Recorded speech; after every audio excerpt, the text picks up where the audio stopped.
ایمان پلورونکی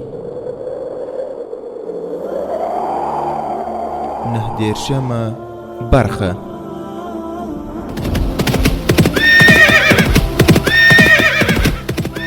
د سلطان صلاح الدین ایوبی رحمه الله د دوران رښتینی کیسې.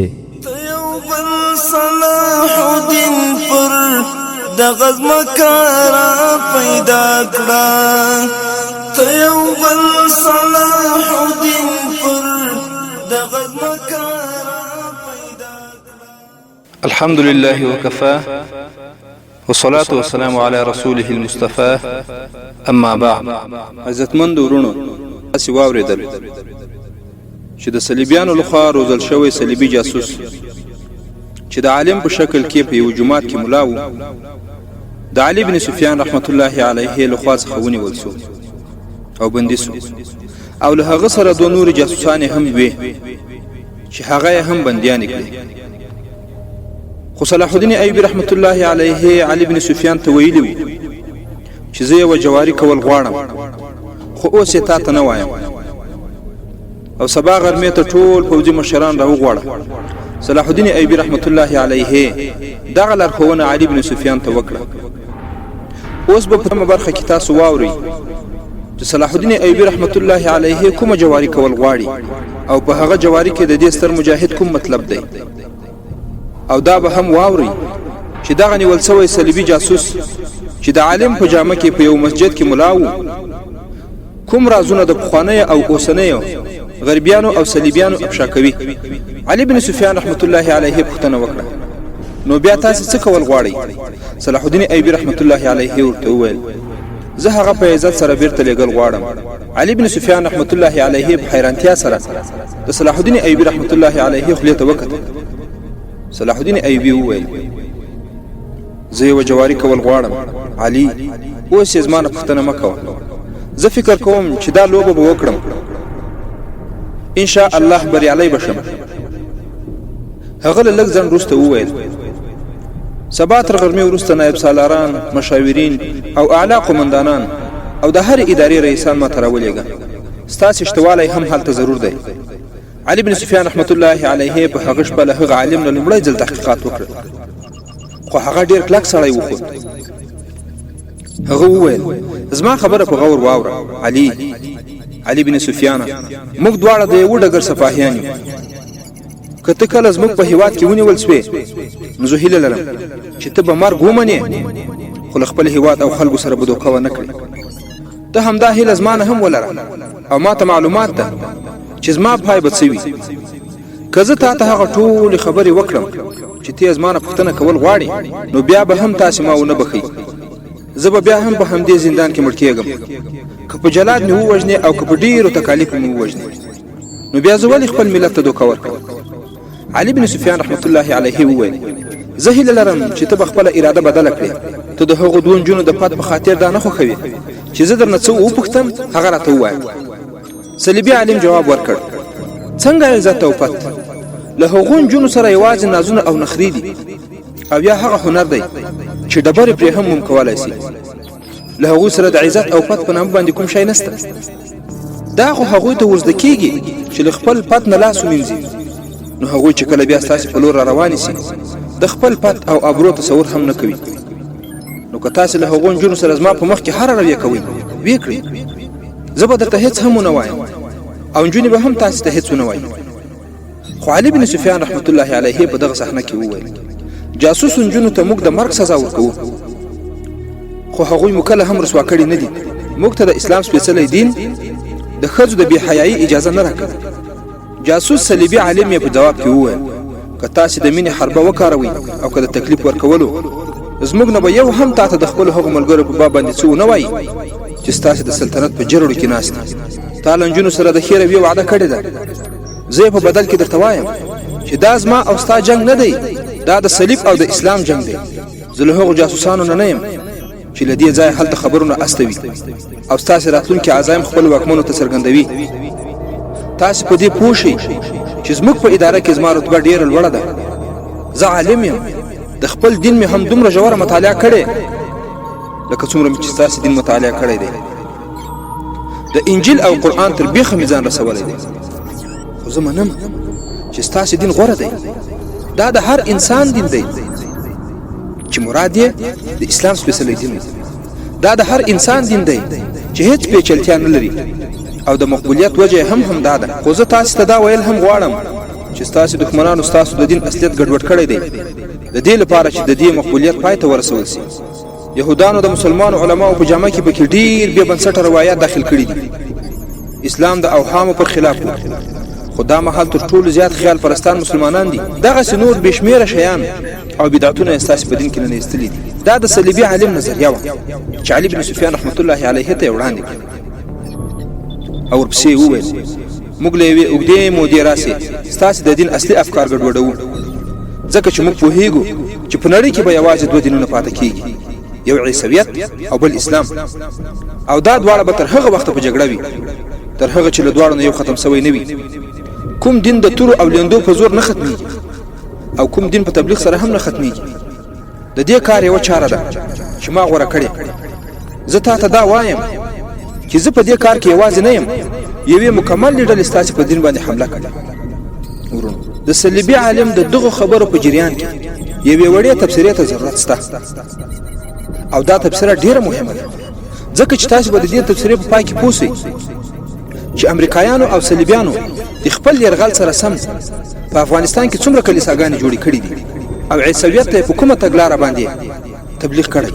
پر افغانستان د امریکا او غرب له صلیبي یرغل څخه وروسته خو په ښکاره ډول د افغانستان په خاوره کې کلیساګانې هم جوړې شوې چې د یرغلګرو په پوځي اډو کې په کابل، قندهار، مزار شریف، ارګون، جلال آباد، هلمند او بګرام کې موقعیت لري. په دغو کلیساګانو کې د غربیانو ترڅنګ د دوی مرتد شوي افغانان ملګري هم د یکشنبې د ورځې د مسیحي مراسمو لپاره حاضرېږي. دا څو کاله خو لا د کرسمس جشن هم په لویه پیمانه باندې په افغانستان کې لمانځل کېږي. او ورونو، هغه کسان زه خپله پېژنم چې د دغه کرسمس میلې ته ورغلي وو او له عیسویانو سره یې یو ځای لمانځلې وه چې د غربي یرغلګرو ترڅنګ افغاني مرتدین هم ورکې په پوره دلچسپۍ سره برخه اخلي. او د کابل د شهرنو د مرفروشي د کوڅې ځینې غرب ځپلي ګلپوشان ورته کرسمس ټري یا د کرسمس ونې هم د خرڅلاو لپاره برابروي. یو بله مهمه خبر خو دا ده چې امریکایان او اروپایان په جنګ کې د مستقیم دخالت له امله عامو افغانانو ته هم د دښمن په حیث کاري، نو ځکه یې په پراخه پیمانه د مسیحیت د خپرولو چارې د جنوبي کوریا مسیحیانو ته چې د امریکایانو نږدې ملګري دي وسپارلي دي. یعنې دغه چارې امریکایان په مستقیم ډول باندې خپله مخ ته نه وړي او د جنوبي کوریا مسیحیانو ته یې وسپارلي دي. د جنوبي کوریا پروتستانت کلیسا په اسیا کې تر ټولو لویه کلیسا ده چې تر امریکایي پروتستانت کلیسا وروسته په نړۍ کې تر ټولو ډېر مبلغین لري، چې یوازې 100,000 تنه نارینه او ښځې په بېلابېلو مرستندویو او تعلیمي مؤسسو کې په اسلامي نړۍ کې د مسیحیت په خپرولو مصروف دي. ورونو، مؤسساتو ته مو ښه فکر وي او افراد هم ښه وپېژنئ چې اصلیت یې چیرې دی. د فرانسې د لیبراسیون ورځپاڼې د 2009 میلادي کال د جولای په میاشت کې راپور خپور کړ چې په ترڅ کې راغلی و د جنوبي کوریا د کلیساګانو د انجیلي تبلیغي ټولنې مرکز چې د دغه هیواد د پایتخت سیول د بوندانګ په ښارګوټي کې موقعیت لري په 2006 کال کې 2000 کوریایي مسیحي مبلغینو ته افغانستان ته د سفر لپاره د سیاحت ویزې تیاری کړي چې یوازې 1500 د همدغه کال د جون په میاشت کې افغانستان ته ورسېدل او هلته په شیعه میشتو سیمو کې لکه بامیان، مزار، د کابل کارت سخی او قلعه شاده کې د شیعاګانو په کورونو کې د مسیحیت دعوت شروع کړ. ورونو، خو ورته متوجه سي چې هغه صلیبي عالم څه ویلي چې زه یوازې نه یم بلکې له ما وروسته بله ډله هم شته چې مکمل دغه کار په غاړه ده او اوس د هغه عالم بچیان اوس ژوندي دي او تاسې خپله وینئ چې زموږ او ستاسې په اسلامي خاوره کې کوم کارونه سرته رسوي او هغه کسان هم وپېژنئ چې څوک د دوی په کارونو کې مرسته ورسره کوي او په افغانستان کې ورته د ژوند سهولتونه برابروي. په ادامه کې راځي دغه ډلې تنکي مراحق هلکان هم له ځانه سره راوستلي ول چې د اخلاقي فساد د خپرولو لپاره یې په کار اچول. دغه دسیسه هغه وخت بربنډه شوه چې دغه مسیحي مبلغین د سیمې د ځینو پښتنو او سنیانو کورونو ته هم د دعوت لپاره ورغلل چې چې خلک په خلاف د مظاهرو لپاره راووت او د دوی د مسیحیت او عیسویت په دعوت باندې پوه شول. د توطیې تر رسوا کېدلو سمدستي وروسته د کرزي ادارې دغه مسیحي مبلغین د کوریا په سفارت کې راټول او ازبکستان ته یې ولېږل. خو کله چې د خلکو غوسه سړه سوه بیرته یوه برخه په کرار افغانستان ته راداخله د کوریایي مسیحي مبلغینو بله رسوایي هغه وخت رامنځته سوه چې په 2009 میلادي کال د جولای په 19 تاریخ یې 23 تنه د غزني په قره باغ کې د قندهار په لار د طالبانو په لاس کې پریوت. په پیل کې د کرزي ادارې هغوی د خریام اوسسو کارکونکو معرفي کړل، خو وروسته د کوریا حکومت او د يرغمل شوی مبلغونو کورنۍ اعتراف وکړ چې ټول يرغمل شوی مسیحي مبلغین دي چې افغانستان ته د امریکایانو تر سوري لاندې د دعوت لپاره راغلي. تر ډیرو اوږدو مذاکراتو وروسته د یوې درنې معاملې او د دې تعهد په نتیجه کې چې ټول ملکی او پوځي کوریایان بل افغانستان څخه وځي، نوموړي منصرین پرېښودل شول. غرب او ملګرو یې په افغانستان کې د مسیحیت د خپرولو لپاره په پراخ پیمانه کار شروع کړی چې ځینې افغاني شیعه ډلې لکه آغا خان فاونډیشن او کیانیه اسماعیلیه یې د ملګرو په حیث فعالیت بوخت دي او په دې لاره کې د ډیرو مشکلاتو زغملو ته هم تیار دي. خو ورونو کیسه مو هېره نه وي چې هغه عالم هم علي بن سفیان ته دا خبره کړې وه چې موږ بستا یوه ډله یو او د اسلام په تخریب پسې راوتلي او د خلکو په ذهنونو کې شبهات رامنځته کوو. او ورونو امریکایي لوی مسیحي مبلغ زوایمر چې تقریبا 15 کاله په عربي هیوادونو او هند کې د مسیحیت د خپرولو لپاره کار کړی په خپل کتاب اسلامیک ورلد ټوډے کې لیکي ورونو خو متوجه اوسئ چې مسیحي مبلغینو ته کوم اهداف ورڅرګندېږي او کوم هدفونه ورښودل کیږي چې په ګران هیواد افغانستان او نور اسلامي هیوادونو کې مسیحیت ته باید څه ډول تبلیغ وکړي. هغه په دغه کتاب اسلامیک ورلد ټوډے کې لیکي اول مسلمانانو ته باید قناعت ورکړل شي چې مسیحیان د دوی دښمنان نه دي. دوم مسلمانان باید له دوی څخه د مسیحي شویو اشخاصو په ذریعه دعوت سي ځکه چې د ونې د غوڅولو لپاره باید د تبر لاستی هم د ونې له شاخ څخه وي. دریم مسیحي مبلغین باید د خپل دعوت د نتیجې د کمزوري له امله د مسیحي تبلیغ څخه ناامیده نه سي ځکه چې په مسلمانانو کې د اروپایانو علومو او د ښځو د ازادۍ طرف ته شدید میلان لیدل کیږي. څلورمه توصیه یې دا ورته کړې انجیل باید د مسلمانانو په ژبه ترجمه او خپور شي. او ورونو موږ تاسو مخکې وویل چې انجیل تقریبا 100 کاله پخوا پښتو ته ژباړل شوی د پښتنو د عیسوي کولو لپاره. همدغه زویمر د هندستان په کلکتا کې د مسیحي مبلغینو په لوی کنفرانس کې خپل کشرانو مبلغینو ته د مسلمانانو سره د تعامل لپاره مراحل داسې تعریف کړي. اول کوښښ وکړئ چې مسلمانان د ښکاره مسیحیت منلو ته تشویق کړي ترڅو ستاسو ورونه سي. چې د افسوس ځای خدا ده چې د کرزي په وخت کې 18 کسه شویګان د کابل په شهرنو کې مکمل عیسویان شول او بیا په غرب کې ورته د پناه ورکولو ځای او زمينه هم مساعده شول چې رپورټونه به تاسو خپل لیدلی وي.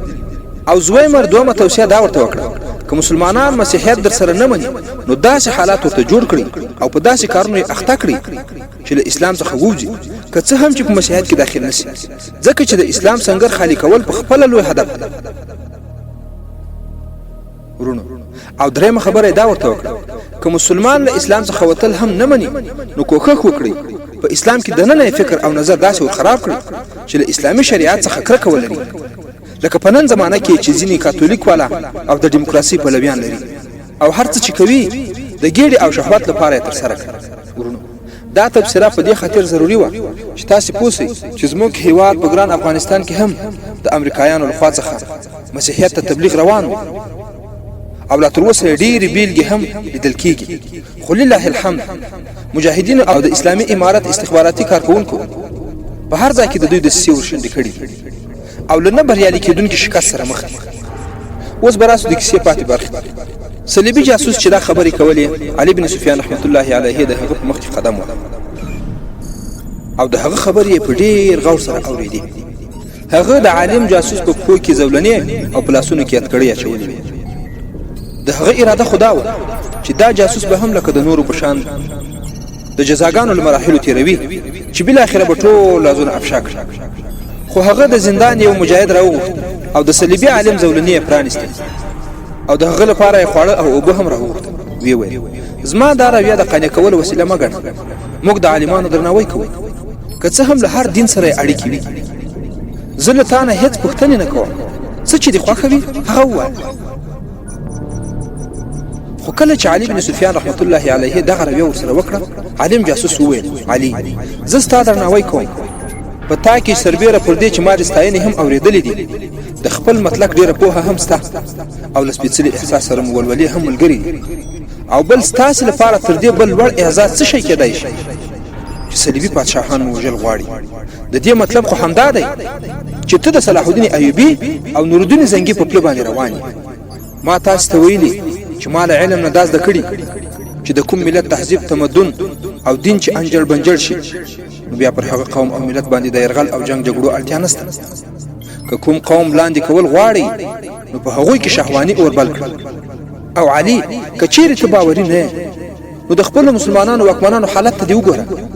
ستاسې رسول ویلي و چې خپل نفسونه په واک کې وساتئ، چې همدا د بدۍ جرله ده. خو ستاسې قوم د خپل رسول په دې خبره باندې تر کومه عمل کړی؟ د رسول اکرم صلی الله علیه وسلم او راشده خلفاو تر ژوندانه پورې یهودانو د خپل ښکلو نجونو په وسیله ستاسې د قوم پسې وو، ولې بریالی نه شو؟ خو نن ورځ ستاسې قوم د نفسونو غلامان شوي. که په تاسې کې چې هر څوک شتمن شي، تر هر څه لومړی خپل حرمسرای له ښځو ډک کړه، تر دې چې هر مسلمان که څه هم غریب وي د 4 ودونو کولو سره سره د نورو ښځو هیله هم لري چې شپې او ورځې ورسره تېرې کړي، او هغه هم پرته له نکاح څخه. یهودانو د مولایانو په جامه کې ستاسې په افکارو کې شهوانیت داخل کړ. که د خپل پیغمبر په لارښوونه عمل کړی وای نو زه په باور سره ویلی شم چې نن به د نړۍ د 4 برخو څخه 3 برخې مسلمانان وای. خو اوس حالت داسې دی چې په هر 4 مسلمانانو کې 3 په نامه مسلمانان دي، او ستاسې سلطنت پرله پسې کمزوری او کوچنی کېږي. او عالم علي بن سفیان ته پسې وویل تاسې نه پوهیږئ چې دا د هغو حملو پایله ده چې زما په څېر پوهانو ستاسې پر دین، تهذیب او تمدن باندې کړي دي. او دا چې د علي بن سفیان رحمت الله علیه ډېر صفت دی عالم ته سوی و، ورته ویې ویل سرښندونکی مجاهده دا حملې به روانې وي. زه وړاندوینه کولی شم چې یوه ورځ به اسلام په نړۍ کې نه وي، او کوي هم د یو بیکاره نظریې په شکل به پاتې وي، او پیروان به یې په شهواني موضوع چلچو کې مست وي. هر څوک نور الدین زنګي او صلاح الدین ایوبي کېدای نشي. هغوی خو نن سبا له منځه تلونکي دي. تر دوی وروسته به چې څوک واکمن وي موږ به یې په نفس پالنه اخته کوو. او صلیبي عالم دا هم وویل ما ووژنه خو زما کار وژلی نه شي. د انسانانو په وژنه د هغوی اهداف نه مري خو ورونه. په هغه زمانه کې چې دغه صلیبی څومره په خپل جهالت او باطلو نظریو باندې ټینګ، خو لله الحمد په نن زمانه کې هم اکثره مجاهدین چې د دوی څخه اقرارونه اخیستل کیږي، ډول ډول زجرونه او تعذیبونه ورکول کیږي، خو یوازې د دوی جسمونه زخمونه ویني او عقیده په خپل ځای نور هم پخېږي. خو دوی دې هم په دې باندې پوه وي چې دوی کولای شي چې یو مجاهد په شهادت ورسوي، خو د دوی کوم هدف چې روان دی هغه نشي وژلی او ایمان یې له سینو څخه نشي رایستلی. او دغه صلیبي عالم په ادامه کې پسې وویل که چیرې ته ما ووژنې زما ځای به بل څوک ونیسي. موږ چې اسلام له منځه یوسو او یا یې پیروان خپل غلامان کړو، په هغه وخت کې به موږ آرامیږو. اوس که غواړې نو ما جلا ته وسپاره، زه نور هېڅ هم نه وایم. د 19 برخې پای.